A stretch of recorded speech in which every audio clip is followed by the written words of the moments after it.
Hi guys सबैजनालाई नमस्कार।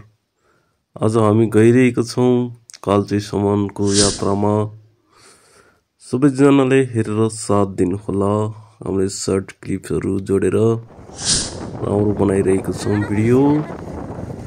यो चाहिँ हाम्रो भाइरल फुल है गाइज, हेर्दै जानुहोला। भिडियोलाई कस्तो लाग्छ लाइक्स कमेन्ट्स हान्दै जानुहोला। यो पुलबाट हामी अगाडि बढ्दैछौं है गाइज। द भेरी पुल हो है यो चाहिँ। भेरी पुलबाट हामी अझै अगाडि बढिरहेका छौं। अब भेरी पुलबाट हामी यो हो भेडाबाडीको भेरी पुल हो। अब यहाँबाट अगाडि जाँदैछौं। अब भेरी नदीको लाइक पनि गरिदिनु होला। ल हेर्नुस् गाइज, यो चाहिँ हाम्रो भेरी पुल हो। भेरी किनार किनार हामी अब अगाडि बढ्दैछौं।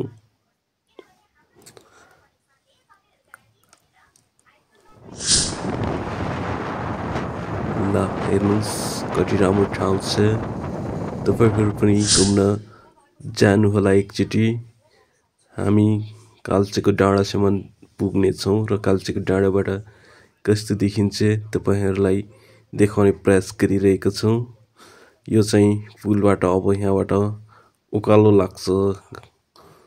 अब माथि डाँडाबाट देखिने सिनहरु तपाईहरुलाई सरररर देखाउँछौं। ल हेर्नुस् डाँडा पाखा माथि डाँडाबाट देखिने टपबाट देखिने कस्तो छ कमेन्ट एउटा हान्दिनुस् है त गाइज।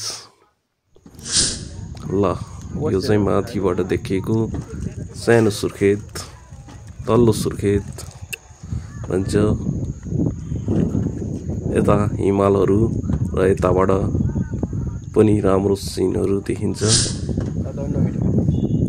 आज अलि बादलले गर्दाखेरि हिमाल देख्न सकिएन, नत्र भने यहाँबाट राम्रो दृश्यहरू देख्न सकिन्छ। ल यो है त धन्यवाद है त सबैजनालाई यति भिडियो हेरिदिनु भएकोमा। तपाईहरुको दिन शुभ रहोस्। तपाईहरुले गरिदिएको एक लाइक्स को लागि धेरै धेरै धन्यवाद। हस्त नमस्कार।